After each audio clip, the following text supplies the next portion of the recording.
Good morning and welcome to Coffee With. I'm Ashley Moss and I'm here this morning with Pittsburgh City Councilman Corey O'Connor. Welcome. Oh, thanks for having me. You were recently elected to City Council, and what district is it that you're overseeing? I have District 5, which is the lower end of Squirrel Hill, Greenfield, Hazelwood, Lincoln Place, Glen Hazel, Swiss Hound Park. Yeah, it's a good area. We have about 35 to 38,000 people. We've been bringing developers down. I mean, Hazelwood has a huge development site that it hasn't been tapped into yet, the LTV site. It's 85 acres of prime real estate that's easy access for anywhere in the city of Pittsburgh. So that's one we're really pushing. I'm actually meeting with developers this afternoon to go through their project. Tough part is to get them funding for it. What type of small businesses do you see flourish the most in your district? Right now, it's restaurants. In Squirrel Hill, I have some pretty famous pizza places, Minio's, Aiello's, Napoli's is there as well. We have a lot of shops around the bend, more on Forbes, Little Shoes, Charles Spiegel Suits.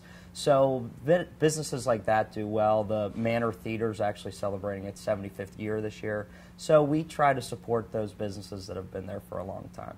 Does it seem like those areas are bringing in a younger crowd as well? Well, we're lucky because we have a couple startup companies from CMU that are in the district as well. So that brings a lot of new people from CMU, just take the bus up or bike or walk, and then they shop there for lunch, which is a great thing because it energizes the neighborhood and brings in new people that want to live there. I mean, if you start up your business right on Murray Avenue, you're going to want to live somewhere around there. And then they also, in Greenfield, we have a lot of business in Greenfield on the Greenfield Avenue side. There's Huff's Bar, which is the only place, I'm going to probably say it wrong, but Copper Kettle. Kettle, that's Copper what it is, Kettle. Thank you.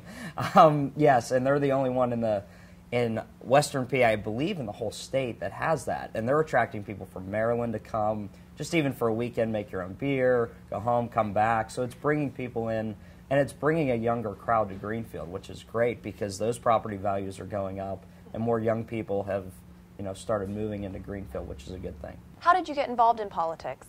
Obviously through my father, who was the late mayor of the city. Growing up in it, you see the passion that he had and in serving the people and how they reacted to him in doing his job well. And that really inspired me to get involved because you can help so many people, change their life, do something good for your city. And I think when you go home at night, you could say, oh, well, we didn't actually get that accomplished today, but we're working forward and moving the city forward. And then when the goal is accomplished, then you just feel so much relief. And it feels great because you're helping the citizens of the city. Then I went to work for U.S. Congressman Mike Doyle for the last 4 years, and that was a good background into constituent services. And then obviously a job opened and I ran for it, and we were pretty successful. Where do you see the future of Pittsburgh? I mean, obviously it's growing. I was on the Visit Pittsburgh board, and we are one of 20 cities by National Geographic to visit this year. So, I mean, things like that, articles like that are great because we are starting to grow. I mean, there are different, as we look behind us, I mean, the North Shore Connector. It's getting people access to the city in an easier way and access to some of our prime assets as well. So I really see the city growing, bringing in young people, keeping them here, getting some more downtown development going is big, and also supporting our local businesses. I mean, the small businesses really make up this city, and by helping them as best we can, it really energizes our neighborhoods, and that's really the heart of the city. Thank you, Corey, for being here with us. Thanks for having me. And thank you for joining us on Coffee With.